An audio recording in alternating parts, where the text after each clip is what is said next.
ഇത്തവണത്തെ ലോക്സഭാ ഇലക്ഷനിൽ വലിയ പ്രകടനം കാഴ്ചവെച്ച ഒരു നേതാവാണ് അണ്ണാമലൈ.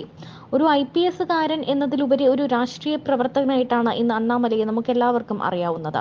BJPക്ക് വേണ്ടി അഹോരാത്രം പ്രവർത്തിച്ച ഒരു BJP പ്രവർത്തകൻ തന്നെയാണ് അണ്ണാമലൈ. കാരണം തമിഴ്നാട്ടിലും കേരളത്തിലും ഉൾപ്പെടെ എല്ലാ സ്ഥലങ്ങളിലും എത്തി പ്രചാരണങ്ങൾ നടത്തിയത് നമ്മളെല്ലാവരും കണ്ടിരുന്നു. എന്നാൽ ഭൂരിപക്ഷം ലഭിച്ചെങ്കിൽ കൂടി അണ്ണാമലയ്ക്ക് വിജയിക്കാൻ സാധിച്ചില്ല. എന്നാൽ ഇത്തവണ നരേന്ദ്രമോദി ചെയ്യുന്ന മറ്റൊരു കാര്യമുണ്ട്.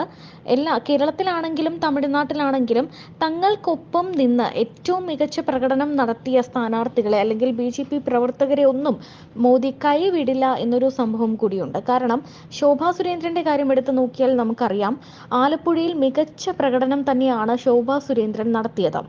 അതിനു പിന്നാലെ തന്നെ ശോഭാ സുരേന്ദ്രനെ ദില്ലിയിലേക്ക് വിളിപ്പിക്കുകയായിരുന്നു.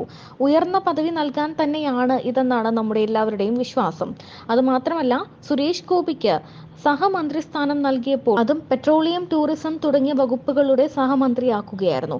ഏറ്റവും അധികം കേന്ദ്രത്തിന് ഇടപെടാൻ പറ്റുന്നതും അല്ലെങ്കിൽ ഏറ്റവും അധികം ശ്രദ്ധ വേണ്ടതുമായ രണ്ട് വകുപ്പുകൾ തന്നെയാണ് ടൂറിസവും പെട്രോളിയവും. തുടക്കത്തിൽ തന്നെ നമ്മൾ എല്ലാവരും ആകാംക്ഷയോടെ കാത്തിരുന്ന രണ്ട് പേരുകൾ തന്നെയാണ് ശോഭാ സുരേന്ദ്രൻ, അണ്ണാമലൈ, രാജീവ് ചന്ദ്രശേഖർ തുടങ്ങിയവരുടെ പേരുകൾ.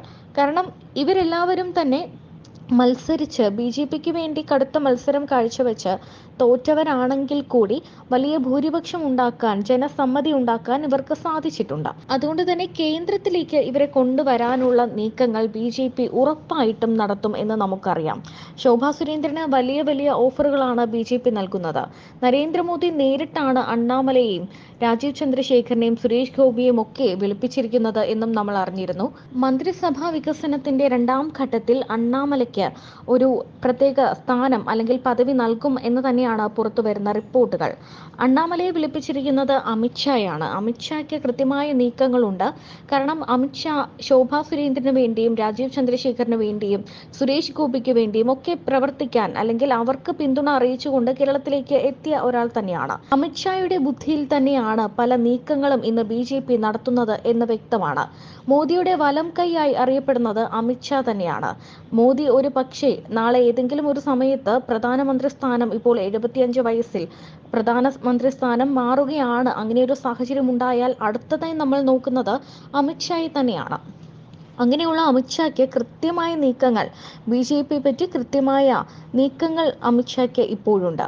അതനുസരിച്ച് അണ്ണാമലയെ ആഭ്യന്തര സഹമന്ത്രിയാക്കാനുള്ള നീക്കങ്ങളാണ് ഇനി നടക്കാൻ പോകുന്നത് എന്നാണ് സൂചനകൾ പുറത്തു വരുന്നത്. ഇതിനുവേണ്ടി അണ്ണാമലയെ ഡൽഹിക്ക് വിളിച്ചു വരുത്തിയിട്ടുണ്ട് എന്ന റിപ്പോർട്ടുകളും പുറത്തു വരുന്നു. അതുപോലെ തന്നെ ശോഭാ സുരേന്ദ്രനെയും ദില്ലിക്ക് വിളിച്ചു വരുത്തിയിട്ടുണ്ടായിരുന്നു. അതും BJPയുടെ കൃത്യമായ എന്തോ ഒരു ഉയർന്ന പദവി നൽകാൻ തന്നെയാണ്. അതും സംസ്ഥാന തലത്തിൽ ഒതുക്കി നിർത്താനൊന്നും ഇവരെ ആരെയും ഉദ്ദേശിക്കുന്നില്ല. ഇവരെല്ലാവരെയും കേന്ദ്രത്തിലേക്ക് തന്നെ, ദേശീയ തലത്തിലേക്ക് കൊണ്ടുപോകാൻ തന്നെയാണ് മോദി സർക്കാർ ഉദ്ദേശിക്കുന്നത്.